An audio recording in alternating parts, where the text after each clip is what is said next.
Hello at welcome sa Cloudy Movie Recap. Ang pelikulang ikukwento natin ngayon ay ang Batman Ninja vs. Yakuza League. Halina't simulan na natin. Nagsisimula ang pelikula kay Damian, ang anak ni Batman. Nagising siya ng gulat na gulat at agad na nagtungo kay Bruce upang ipaalam sa kanya na bumalik na sa normal ang kanyang buhok. Habang nanunood sila ng balita, nagbabala ang isang reporter sa mga mamamayan tungkol sa isang paparating na bagyong Yakuza na tatama sa Gotham City. Napagtanto ni Batman na matapos silang bumalik mula sa makasaysayang Japan kahapon kasama si Damian, naiwasan nilang mabago ang kasaysayan. Sinimulan niyang hanapin ang anumang pagbabago sa kasalukuyang Japan at natuklasan niyang wala na ito sa mapa ng mundo. Katulad ng misteryosong pagbabalik sa normal ng buhok ni Damian, mayroong isang bagay na talagang mali. Tinanong ni Bruce si Alfred kung nakipag-ugnayan na siya sa Watchtower, ngunit sinabi ni Alfred na wala na ito. Ang mas malala pa, sina Superman, Aquaman, The Flash, at Wonder Woman ay bigla na lamang naglaho ng walang bakas. Tinanong ni Damian si Bruce kung nangangahulugan ba nito na nasa ibang mundo sila, ngunit ipinaliwanag ni Batman na nasuri na niya ang multiverse frequency, nasa tamang planeta pa rin sila. Iisa lang ang ibig sabihin nito, na bago ang kasaysayan. Agad na nagsuot ng kanilang mga kasuotan sina Bruce at Damian. Sumakay sila sa kanilang Batwings upang lumipad patungo sa lugar kung saan nagaganap ang bagyong Yakuza sa Gotham City.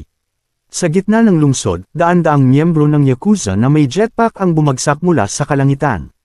Nagsimula silang makipaglaban sa mga pulis, ngunit dumating si Batman at nagbigay ng malaking tulong.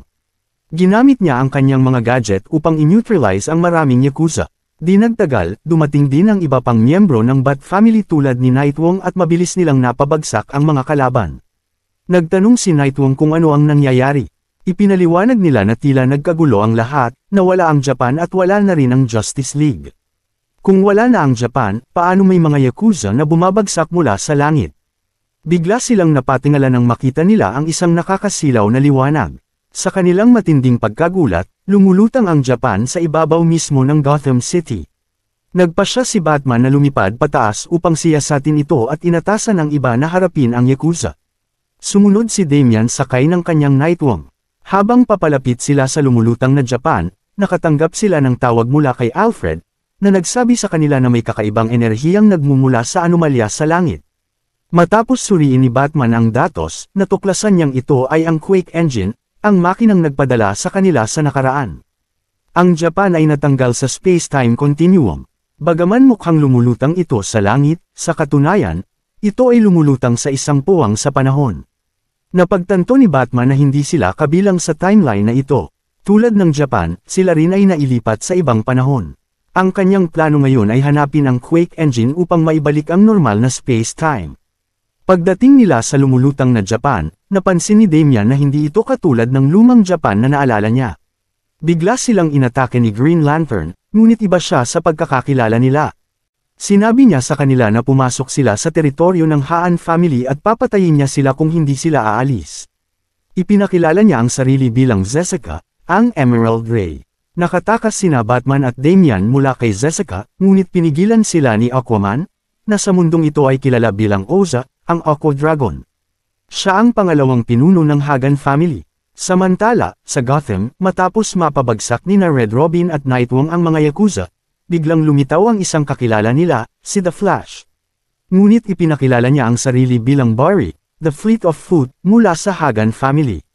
Naparito siya upang ipaghiganti ang kanyang mga tauhan. Hinabol ni Zeseka si Batman, may utos siyang alisin ang sinumang trespasser. Sa kabilang banda, winasak ni Oza ang kanilang Batwing gamit ang kanyang kapangyarihan at tinangkang tapusin sila. Subalit, isang misteryosong babae ang biglang dumating at sinagip sila mula sa isang tiyak na kamatayan.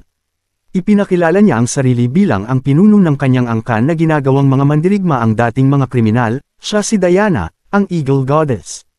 Magkasamang inatake ni na Zeseka at Oza si Diana, ngunit napigilan niya silang dalawa gamit ang kanyang pambihirang lakas. Ipinahayag niyang ang lupang kanilang tinatapakan ay tinatawag na Keyjoy, ang teritoryo ng Amazon family, at bilang kanilang bisita, hindi niya hahayaang saktan sina Batman at Damian. Ayaw niyang madungisan ang pangalan ni Diana, ang Eagle Goddess. Maya-maya, muling lumitaw si Zeseka at pinalibutan siya ng kanyang mga tauhan. Ngunit bago sila makagalaw, isang babaeng nagpakilala bilang Heron, ang Wild Jester, ang sumaklolo kay Diana. Sinabi niya na dati siyang nabighani sa isang prinsipe ng krimen at naging kasabwat niya, ngunit nang makilala niya si Diana, nagbago ang kanyang pananaw at ngayon ay lumalaban na para sa kanya. Samantala, sa Gotham, dumating si Red Hood upang tulungan sina Nightwing at Red Robin sa kanilang laban kay Barry. Gumamit si Red Hood ng langis upang pabagalin ang speedster, ngunit nakaiwas ito. Inihagis ni Red Hood ang isang pamputulog na gas, ngunit sinabi ni Barry na hindi sila ganoon katalino. Umalis siya upang mag-ipon ng lakas para sa kanyang pagbabalik sa Japan at ipinangakong ipagpapatuloy ang kanilang laban sa ibang pagkakataon. Si Batman ay nasa itaas pa rin, sinusubukang alamin ang katotohanan. Ipinaliwanag ni Diana kay Batman na ang Japan ay hindi isang bansa na binubuo lamang ng Yakuza. Sa loob ng mahabang panahon, ang Hinomoto ay nahati sa iba't ibang pamilyang Yakuza, na laging naglalaban para sa teritoryo. Kalaunan, humantong ito sa isang matinding digmaan na tinawag na Yakugeto.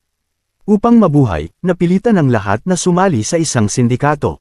Ngayon, ang Japan ay pinamumunuan lamang ng mga Yakuza, walang gobyerno, walang batas, kundi puro krimen at anarkiya. Nagtanong si Damian tungkol sa Hagan family, kung saan kabilang sina Oza at Zesaka. Ipinaliwanag ni Diana na ang Hagan ang pinakamakapangyarihang sindikato sa Japan. Sila ang pinakamalupit sa lahat, handang gawin ang kahit ano upang mapanatili ang kanilang kapangyarihan. Tanging ang kanyang Amazon family at ang Dumyuzo family lamang ang may lakas upang lumaban sa kanila. Ngunit kamakailan, ang pinuno ng Dumyuzo na si Deo ay napatay, dahilan upang bumagsak ang kanyang sindikato. Ngayon, ang tanging pamilya na patuloy na gumagalang sa paraan ng Ninko ay ang kanyang pamilya ng Amazon. Ang paraan ng Ninko ay tungkol sa pakikipaglaban para sa kung ano ang tama kahit sa harap ng kamatayan. Sa pamilya Hagan, isa sa kanilang pinagkakatiwalaang sundalo ay si Barry, na kayang tumakbo ng mas mabilis pa sa bilis ng tunog.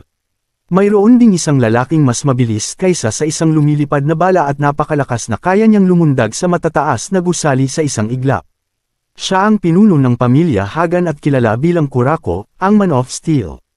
Napagtanto ngayon ni Batman na ang Justice League, na nawala, ay narito na ngunit bilang isang Yakuza League.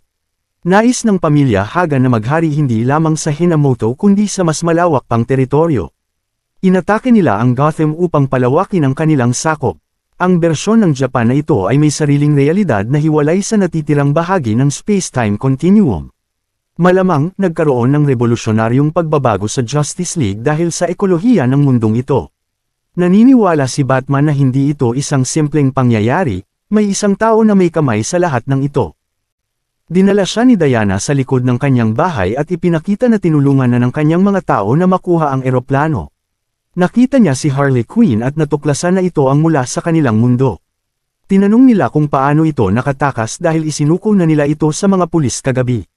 Napagtanto nilang nakatakas si Joker sa kulungan at siya ang tumulong kay Harley Quinn.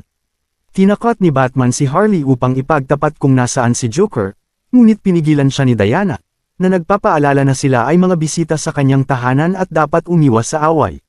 Nagpasya si Harley Quinn na umalis, sinabing hindi niya kayang makipagsama kay Batman sa iisang koponan. Sinabi ni Batman kay Robin na babalik sila sa Batcave dahil may plano na siya upang talunin ang Justice League, lagi siyang handa sakaling kailangang pabagsakin ang mga ito. Nagpasalamat siya kay Diana sa tulong at lumipad palayo, tiniyak na pipigilan niya ang paniniil ng Hagan.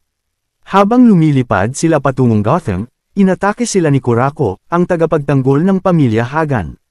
Sinabi nito kay Robin na sumama sa kanya dahil nais siyang makausap ng kanilang pinuno. Napagtanto ni Batman na ang pinuno ng Hagan ay walang iba kundi si Ra's al Ghul. Ngunit bago sila mahuli, biglang inatake si Kurako ni Joker, na sinabing siya lamang ang may karapatang pumatay kay Batman. Sinira ni Kurako ang eroplano ni Batman ngunit dinala muna si Robin bago ito ginawa. Habang bumagsak si Batman, iniwan ni Joker si Harley Quinn at lumipad upang sagipin siya. Ginamit niya ang kanyang jetpack upang suportahan ang eroplano ni Batman. Samantala, bago mapatay ni Kurako si Harley, dumating si Diana at pinigilan ang kanyang suntok. Sinabi niya kay Kurako na si Harley ay kanyang panauhin at hindi niya hahayaang saktan ito. Habang nasa Hagan Tower, dinala si Robin kay Ra's al Ghul, na nagbunyag ng plano ni Gorilla Grodd na bumuo ng Quake Engine upang baguhin ang espasyo at panahon. Ito ang dahilan kung bakit nagbago ang kasaysayan at naging bersyon ng Japan na ito ang lumitaw. Dahil dito, si Superman, na dapat ay napunta sa Amerika, ay sa Japan napadpad at lumaki bilang bahagi ng Yakuza. Nagbago rin ang kasaysayan nina Aquaman, The Flash, Wonder Woman, at Green Lantern. Iminungkahi ni Ra's al Ghul kay Robin na sumali sa kanya upang sakupin ang mundo, ngunit tumanggi ito, kaya ikinulong siya. Ipinaliwanag naman ni Batman sa Bat Family ang lahat ng nangyari. Bagamat nasa panig ng Yakuza sina Aquaman, The Flash, Green Lantern, at Superman, tiniyak niyang kaya pa rin nilang manalo dahil alam nila ang limitasyon ng kanilang mga kalaban. Samantala, natanggap ni Diana ang isang hamon mula kay Oza, ang Aqua Dragon, upang makipaglaban hanggang kamatayan. Habang nasa matinding labanan, dumating si Zesa at ipinaalam na nabihag niya ang buong tribo ni Diana. Dumating si Batman upang tumulong kay Diana, inilubog si Oza sa ilalim ng dagat, at ginamit ang ultrasonic shield upang pigilan ito. Sa kabilang banda, nilabanan ni Nightwing si Zese gamit ang kanyang disco armor at natalo ito. Natuklasan nina Red Robin at Red Hood ang Quake Engine sa gitna ng Yakuza Tower. Samantala, sinimulan ni Ra's al Ghul at Barry ang kanilang plano na sakupin ang Gotham, ngunit hinarang nina Red Robin at Red Hood.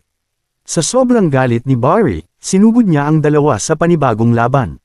Nagpanggap sina Red Robin at Red Hood na tumatakbo upang mapagod si Barry. Nang sa wakas ay bumagal ito, binaril siya ng isang pampatulog. Bigla namang inatake ni Kurako sina Red Robin at Nightwing, ngunit dumating si Batman upang protektahan sila. Ginamit ni Batman ang kanyang mech suit at nilinlang si Kurako papunta sa isang patibong, isang lugar na may pulang sinag ng araw na nagpahina sa kanyang kapangyarihan. Napilitan si Kurako lumaban bilang isang normal na tao, ngunit ginulpi siya ni Batman at tinapos gamit ang kryptonite. Sa huling laban, tinanggal ni Ra's al Ghul ang power converter ng Quake Engine, na nagdulot ng kaguluhan sa espasyo at panahon. Dahil dito, ang Yakuza Japan ay nagsimulang bumangga sa Gotham, na nagbabanta sa buong mundo. Gayunpaman, dahil sa nakaraan nilang pagkakaapekto sa Quake Engine, nagawang kontrolin nina Bruce at ng Bat Family ang makina. Dahil sa multiversal distortion, nagsimulang bumalik ang alaala ng Yakuza Justice League tungkol sa kanilang tunay na pagkatao bilang mga bayani. Sa inspirasyon mula sa kanilang mga bersyon sa ibang mundo, nagdesisyon silang bumalik sa kabutihan. Sa huli, nakipagtulungan ang Yakuza League kay Batman at sinira ang Quake Engine, na nagbalik sa orihinal na realidad. Muling naibalik ang Japan sa dating anyo nito, at bumalik na rin ang Justice League sa dati nilang anyo. Gayunpaman, posible na magpatuloy ang Yakuza reality bilang isang hiwalay na dimensyon. At iyon ang naging katapusan ng pelikula. Maraming salamat sa panunood, mga kaibigan. Kung mahilig kayo sa animated movies, huwag kalimutang mag-subscribe sa channel na ito. Hanggang sa muli.